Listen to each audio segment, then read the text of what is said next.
The wind bit at my cheeks as I stood at the front door, a heavy bag slung over my shoulder and snowflakes collecting on my jacket.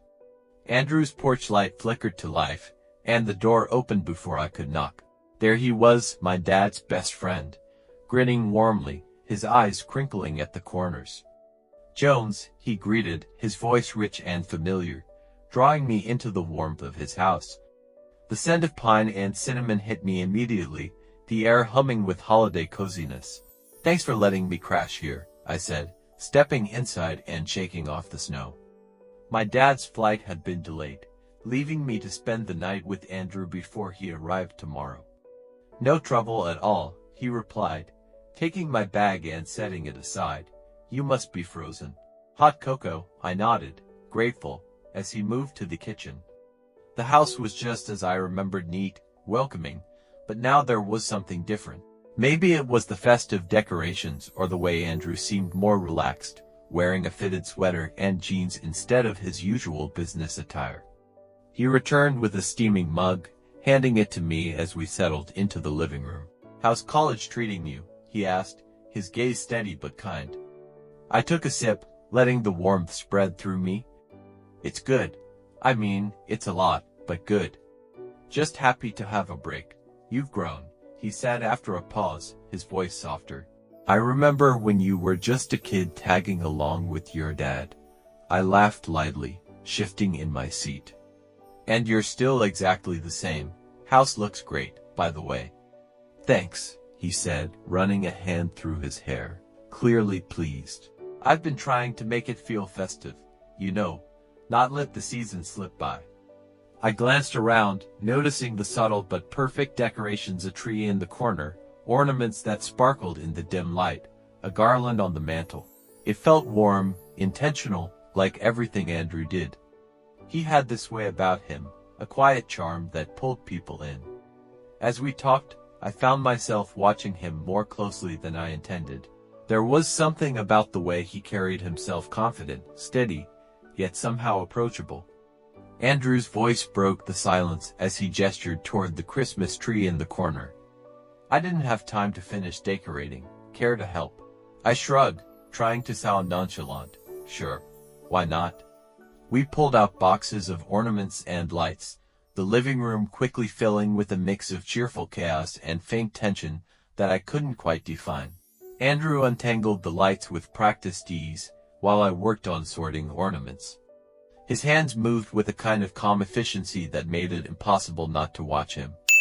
"Did you always do this on your own?" I asked, carefully hanging a gold bauble on a branch. "Most years, yeah," he said. "It's kind of therapeutic, you know? Gives me something to focus on." "Therapeutic," I echoed, smirking. "Sounds like a lonely guy's excuse for holiday cheer."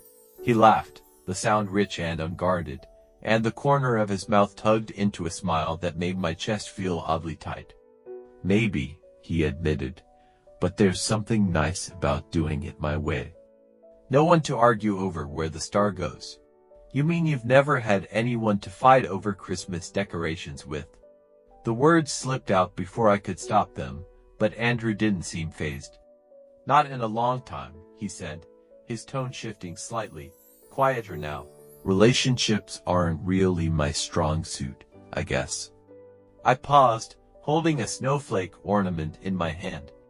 "I get that," I said, surprising even myself. "College hasn't exactly been a romantic wonderland, either." Andrew's eyebrows lifted, his expression curious. "Really? I thought you'd have people lining up for you, smart, funny, not bad to look at." The comment landed somewhere between casual and deliberate, and I felt a blush creep up my neck. "You'd be surprised," I said, focusing on the tree instead of his gaze. "It's hard, I guess, connecting with people. Everyone seems so surface level." He nodded, his own hand stilling as he considered my words. "That doesn't change much, even when you're older. People are complicated. They want things from you, but they don't always want to know you." His honesty caught me off guard, and for a moment, neither of us said anything. The soft glow of the Christmas lights filled the silence, and I felt the air between us shift, growing heavier. Do you ever feel like you're waiting for the right person, but you don't even know who they are? I asked quietly, unsure where the question had come from. Andrew looked at me then, his gaze steady and unreadable. I used to, he said after a moment. Now I think it's less about waiting and more about recognizing them when they're already there. The way he said it, the way he looked at me, made my pulse quicken. I wasn't sure if it was the warmth of the room, the low hum of his voice, or the way his words seemed to linger, but suddenly, the tree felt like the least important thing in the room. You know, I started, breaking the silence. You've always been different. He looked up, his brows furrowing slightly. I mean, compared to other adults, you're not just my dad's friend you've always been. I don't know, someone I've looked up to. His lips twitched into a small smile, but his eyes stayed locked on me, searching. I appreciate that, Jones. I've always tried to be someone you could rely on. I leaned forward, placing my mug on the table. It's more than that. You're kind, Andrew, warm.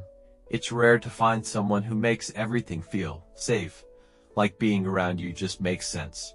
The words spilled out before I could second-guess them, and for a moment, he said nothing. His gaze dropped to his hands, and I felt a flicker of panic. Had I said too much? Was I imagining the tension between us? When he finally spoke, his voice was low, almost a whisper. You have no idea how much that means to me, Jones. But I need to be honest with you. He paused, his fingers tightening around the mug. The room seemed to hold its breath, the fire crackling the only sound. I've always cared about you, he continued, his words slow and deliberate. But somewhere along the way, it stopped being just about your dad's son. You grew up, and he exhaled sharply, shaking his head. I started seeing you differently. And it scared me, Jones.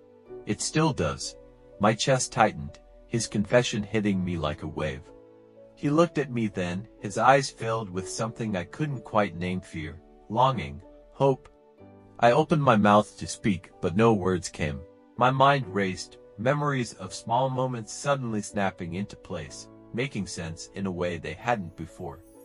I started, my voice unsteady. I don't know what to say. You don't have to say anything, he said quickly, leaning forward, his expression torn between vulnerability and restraint. I just needed you to know. But I did know. Somehow, I always had.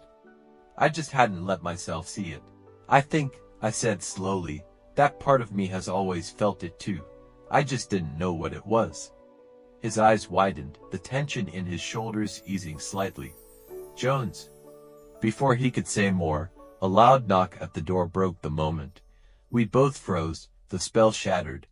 Andrew stood, setting his mug aside and heading to the door.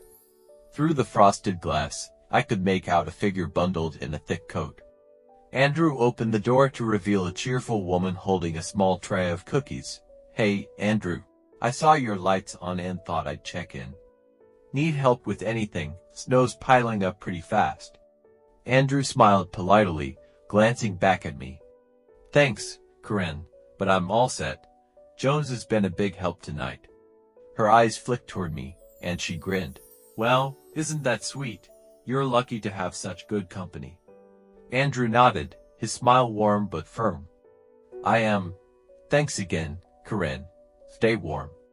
She waved as she headed back into the snow, and Andrew shut the door, leaning against it for a moment.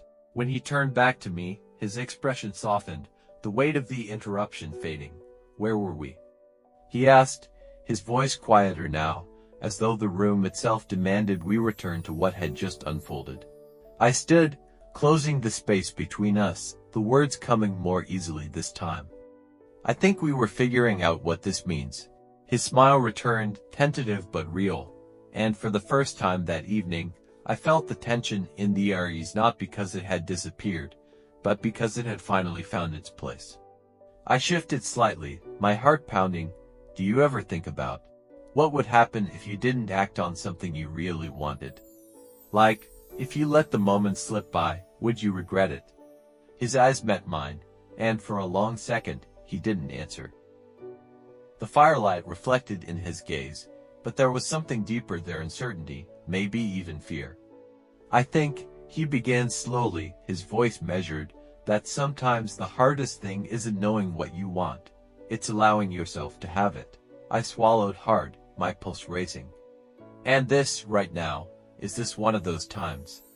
His hesitation was brief, but I caught it, the flicker of doubt before he reached for me. When his hand brushed mine, I felt the tension dissolve into something else entirely. Slowly, deliberately, he leaned in, his gaze never leaving mine. The kiss was soft at first, tentative, but it deepened quickly, a flood of emotion spilling out in ways words never could. I didn't pull away, I couldn't.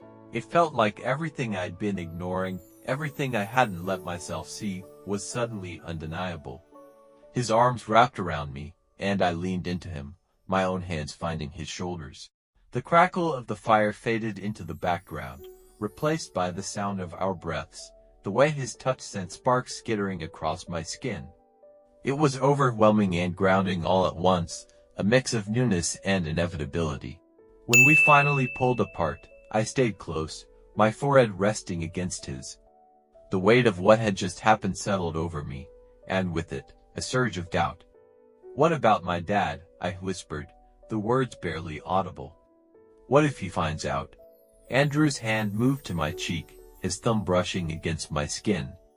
"Jones," he said, his voice steady, reassuring, "your dad means the world to me, but this what we have isn't about him. It's about us. I won't let fear take this away from us." I wanted to believe him, but the knot in my stomach didn't loosen. He'd never understand. He might never forgive either of us. He nodded, his expression serious. Maybe he won't at first. But the only thing worse than him being upset is pretending this doesn't matter. And it does. You matter. His words hit me harder than I expected, the sincerity in his voice cutting through my doubt. For the first time, I felt a sliver of confidence in what we were doing, a belief that maybe this wasn't a mistake. He pulled me closer, and as I sank into his embrace, I let myself believe for just that moment that he was right. "This isn't exactly how I thought tonight would go," he said, his voice soft, carrying a trace of humor. I laughed quietly, the sound muffled against his chest. "Me neither, but I'm not complaining." He shifted slightly, tilting his head to look down at me. "Still, there's a lot to think about. Your dad, for one. I'm not sure how he'd feel about any of this." I straightened, meeting his gaze. "I've been thinking about that too," I admitted. "But this feels real. I don't want to lose it just because it's complicated." He smiled, a small, sad thing that tugged at my chest. "You've grown up a lot, Jones. I just hope I don't let you down." "You won't," I said, my words more certain than I felt. "We'll figure it out, one step at a time. If he finds out, we'll deal with it, together."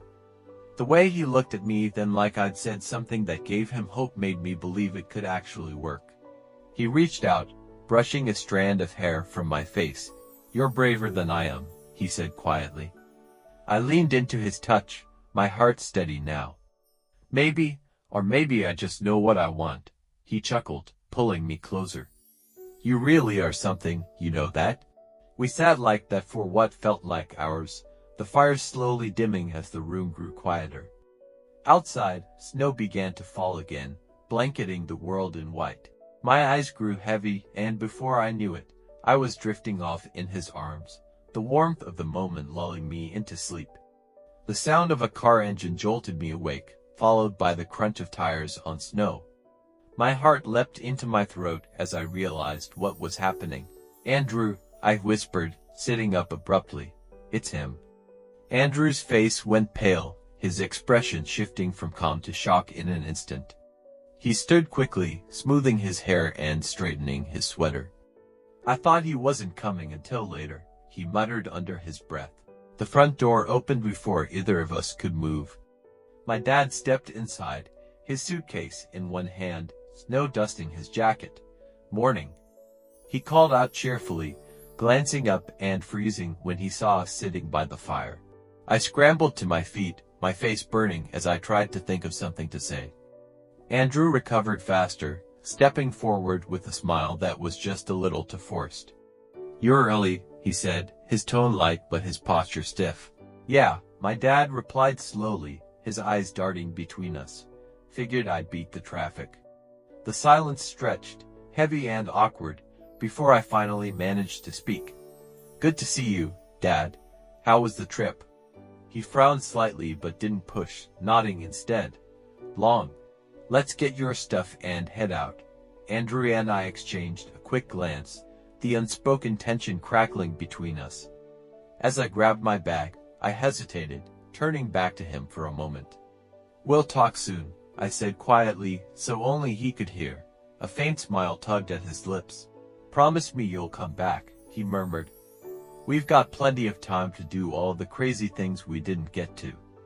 I nodded, the weight of his words settling in my chest. "I will," I said, my voice steady. "Count on it." As I followed my dad out into the cold morning air, I glanced back one last time. Andrew stood in the doorway, watching us with an expression I couldn't quite place. But I knew one thing for sure: I'd be back. This wasn't the end, not by a long shot. Care to know the complete story? Subscribe and wait to see how his next visit played out. Like this video and subscribe to our channel. Pride Stories Unfiltered. Your #1 pride.